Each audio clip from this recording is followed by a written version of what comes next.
Have you ever caught yourself scrolling through Instagram or TikTok, only to slam the brakes on your thumb because oh wow, someone just showed off the cutest gadget or perfect shade of lipstick, and suddenly you have to have it? If so, you're not alone.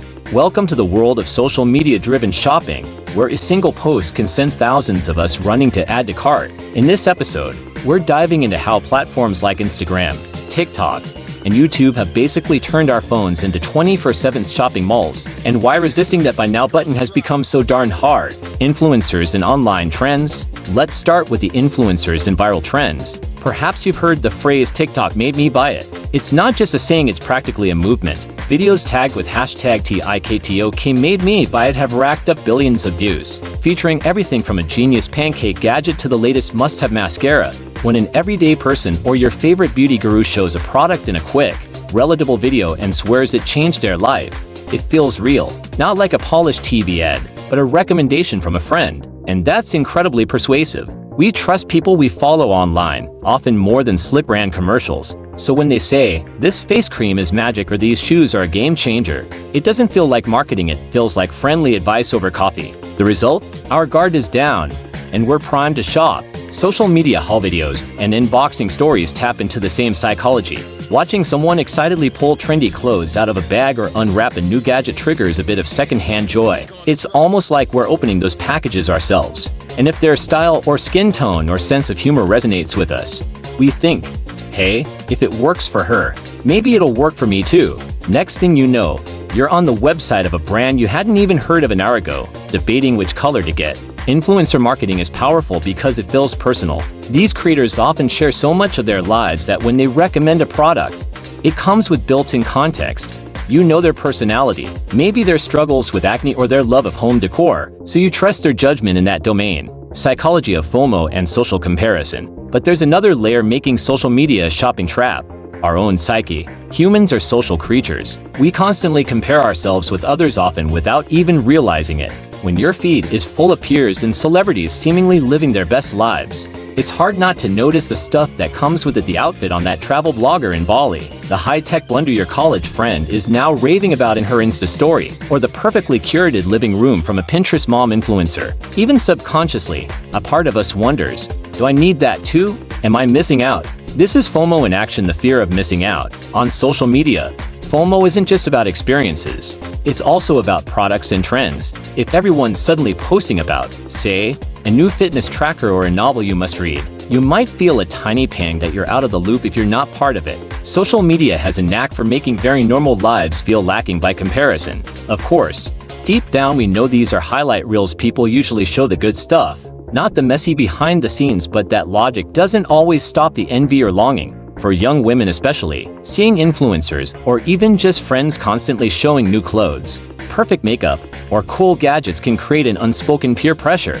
It's not that anyone is telling you go buy this or you're not cool, yet the message is implied through repetition. Owning these popular items is what people like you are doing. It's the digital age version of keeping up with the Joneses, except the Joneses are multiplied by 1,000 and live in your phone, showing off on stories every day. It takes a lot of self-confidence to see all that and not feel a little bit like you should also, somehow, keep up. Identity and community via products. There's also something deeper going on with all those trending products beyond just wanting what others have. Often, buying a product that's gone viral can feel like joining a community or in joke. Think about the last time you bought something because everyone was talking about it. Maybe it was a famous book that practically everyone seemed to be reading, or a limited edition lipstick that sold out in minutes. Owning that item can make you feel like you're part of a special club. When you finally get that product in hand and you post your own review or selfie with it, you're participating in the trend, not just watching from the sidelines. It's a way of saying, hey, I get it too. I'm part of this conversation. For instance, a particular skincare product gains a cult following on Reddit or TikTok. See a certain sunscreen or serum. People who buy it and love it will proudly comment about it, swap tips on how to use it, even joke in the shared lingo that sprung up around it. Suddenly, it's more than a purchase. It's a hobby and a community.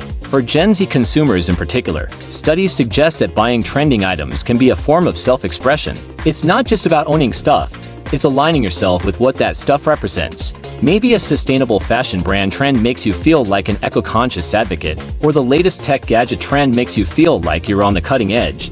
Our purchases have always been tied to identity. Think of fashion statements in any era, but social media turbocharges that effect by making it so visible and so communal. Impact on spending behavior. So, what's the upshot of all this on our wallets? In short, social media is making us spend more, and more quickly, than we might have otherwise. Let's throw in a couple of quick numbers to paint the picture. Surveys show that a significant chunk of people, especially in their 20s and 30s, have bought something directly because they saw it on social media.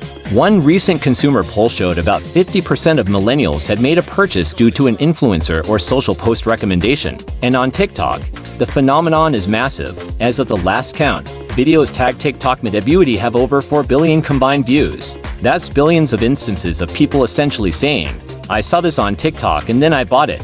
When you think about it, that's staggering influence. Even TikTok's own research found that its users are over 1.3 times more likely than users of other platforms to buy something to lift their mood. Meaning TikTok isn't just where we discover products, it can even trigger emotional impulse buys. It's no wonder that social platforms have leaned hard into e-commerce. Instagram has the little shopping bag icon and lets influencers tag products in their photos so you can go from admiring someone's cute jacket to buying it yourself in taps. Pinterest is full of shop this look pins, and TikTok launched shopping features that allow creators to link products directly in their videos. Social media companies want that seamless journey from inspiration to purchase. It's lucrative for them and for advertisers. So the entire system is geared to make impulse buying as easy as clicking a like. We no longer have the natural pause of having to, say, drive to the mall or even open up a separate browser window to find the item. It's often right there integrated into the app. Convenience plus temptation is a dangerous combo for our self-control. Conclusion. Now, this isn't to say social media shopping is pure evil. Discovering a great new small business on Instagram or finally finding a solution to a problem because someone shared it on TikTok, those can be wins. There's a lot of joy and genuine value in some of these recommendations. The key is being aware of the forces at play. Next time you catch yourself about to check out because an influencer raved about something, take a second to ask, do I want this asterisk because I need it or really love it, or because it just looked cool and I saw 10 people with it today? Simply pausing can break that hypnotic scroll and buy cycle.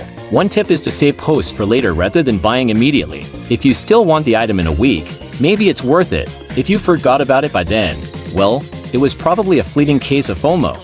Another strategy, curate your feed. Follow people who inspire you. Yes, but maybe not those who make you feel constantly behind or in need of more stuff. Remember that on social media you're often seeing people advertising an idealized version of their life, whether they mean to or not. Behind that perfect haul photo might be credit card debt or items that will be returned the next week. By understanding how social media plays on our emotions and desires, we can enjoy it without letting it secretly run our bank accounts. Enjoy the inspiration, have fun with trends if you like, but stay in control. After all, at the end of the day, you're not Instagram or TikTok should decide what's worth your hard-earned cents.